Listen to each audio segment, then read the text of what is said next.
Hello everyone, and welcome to part 2 of the Linear Regression with Python lecture series. In part 2, we're going to focus on getting predictions from our model. Let's go ahead and jump right back to the notebook where we left off last time. Alright, here I am at the Jupyter notebook. Last time we were able to create our model and fit the model to the training set. Now what we want to do is grab predictions from our test set. What you can do is say predictions is equal to lm dot, and then we're going to call the predict method. And with your predict method, you just pass in an x, just the features. And in this case, we want to pass in features that the model's never seen before. So we want to pass in x underscore test, which is the testing set and just the features. Then we can go ahead and check out the predictions. And if we just look at this array of predictions, notice there's a dot dot dot here. These are the predicted prices of the house. However, since we did the train test split, we know that y-test contains the correct prices of the house. And we want to know how far off are the predictions from the test prices, the actual prices. There's one quick way you can visually analyze this, which is just by doing a scatter plot. So you can say something like plt.scatter from matplotlib and compare y-test versus the predictions you just made. And if they line up something like this, you know you've done a pretty good job. It means that a perfect straight line would be perfectly correct predictions. So a little bit off this sort of straight line is actually a very good job. Let's go ahead and actually create a histogram of the distribution of our residuals.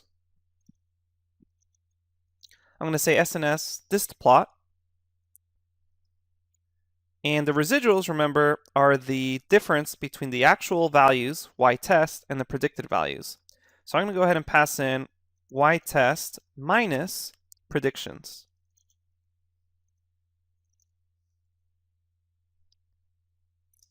And we can go ahead and create a plot that looks like this. And this is going to be a histogram of the residuals. Notice here that our residuals look to be normally distributed.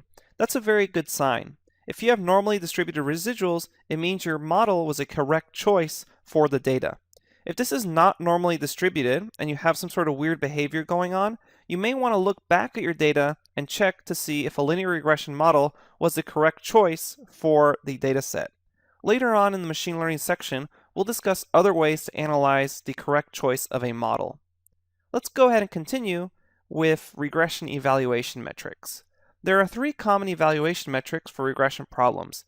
I'm going to go ahead and hop quickly to the Jupyter notebook that contains the notes for this lecture in order to explain these evaluation metrics. Alright, I'm going to go ahead and hop over to the Linear Regression with Python notebook. And like I mentioned, there's 3 regression evaluation metrics, at least the most common ones. There's the mean absolute error, which is the mean of the absolute value of the errors. There's the mean squared error, MSE, which is the mean of the squared errors. And then there's the root mean squared error, RMSE, which is the square root of the mean of the squared errors. And these are all basic variations on the difference between what you predicted and the true values. Let's go ahead and compare these metrics. MAE, which was mean absolute error, is the easiest to understand because it's just your average error. You take your error, take the absolute value of it, and average it out.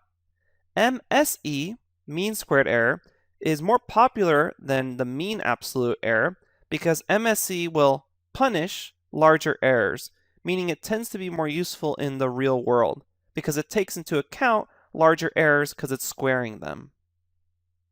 RMSE is even more popular than MSE because RMSE is interpretable in the y units, meaning you can directly interpret RMSME in the y units, whatever your target was. And all of these are loss functions because we want to minimize them. All of these values here is something we want to minimize. We want to minimize all these errors in order to create the best model.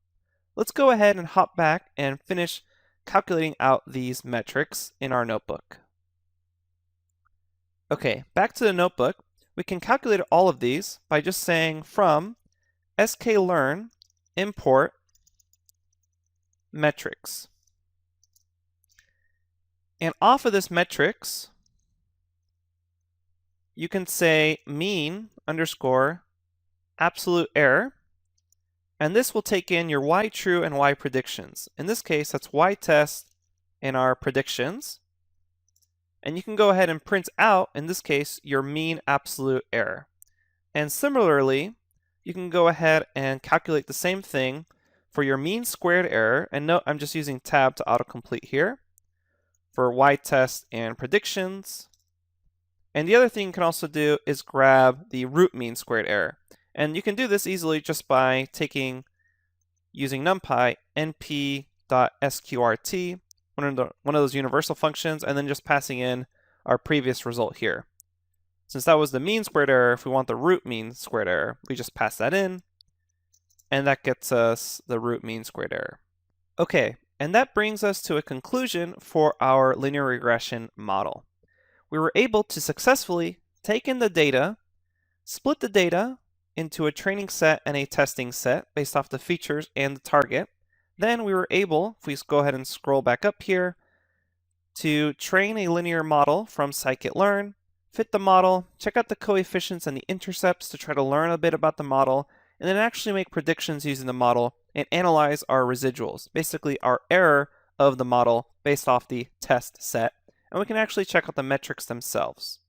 Okay, like I mentioned, you can go ahead and explore the Boston dataset that I mentioned earlier, and that's linked in your notebook if you want to redo this analysis on a real dataset. Thanks, everyone.